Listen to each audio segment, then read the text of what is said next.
Hello, Stuart here, and on the A to Z of software startups, today is the letter S. Now, there are a number of topics beginning with the letter S, so I'll have to pick one, but just pop in the comments any other words you want me to talk around, and happy to add some extra thoughts around other topics beginning with the letter S, or indeed any other letter. So, for the letter S, I have put my finger in the air and chosen the topic security. Now, this is a big topic in its own right, obviously, as so many other topics are, and I could do an A to Z on security, although I'm not a security expert, I might add. I do know a little bit about it, but I do get help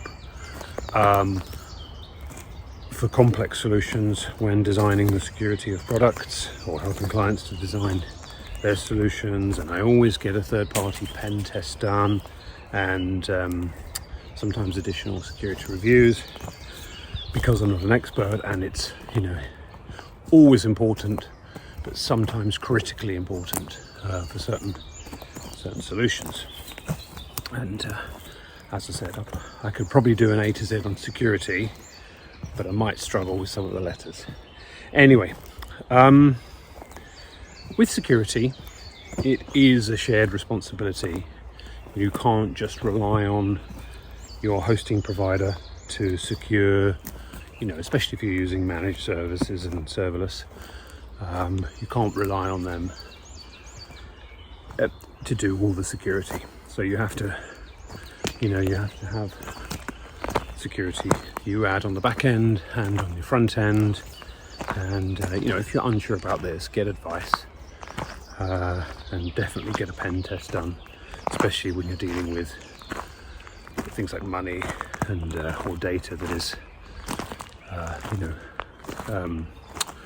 highly secure data, and or if you're in a regulated industry, get some advice. But the standard security things apply. Just make sure that you have a security policy as a company, very important. But not only that, make sure you train any staff that come on board with that security policy, and that kind of feeds into how you do things like manage secrets within your software, and also the credentials of third-party services. But if you're outsourcing, make sure that your development provider has a security policy also. Check it, that it's up to scratch. And like I say, this is a huge topic, and I've just touched upon some of the things that you should be considering.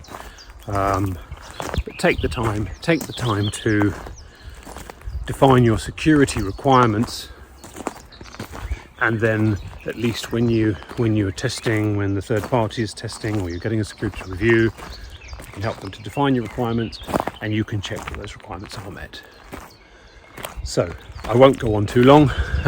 I'll stop there. I'm sure there's much more I can talk about with security, and I'm not even an expert, as I said. So talk to me if you want more help. Talk to an expert if you need in-depth help, and hopefully that's been useful. So coming up to 4 minutes, I'm stopping there. Have a lovely day, everyone, and I'll speak to you soon. Take care. Bye bye.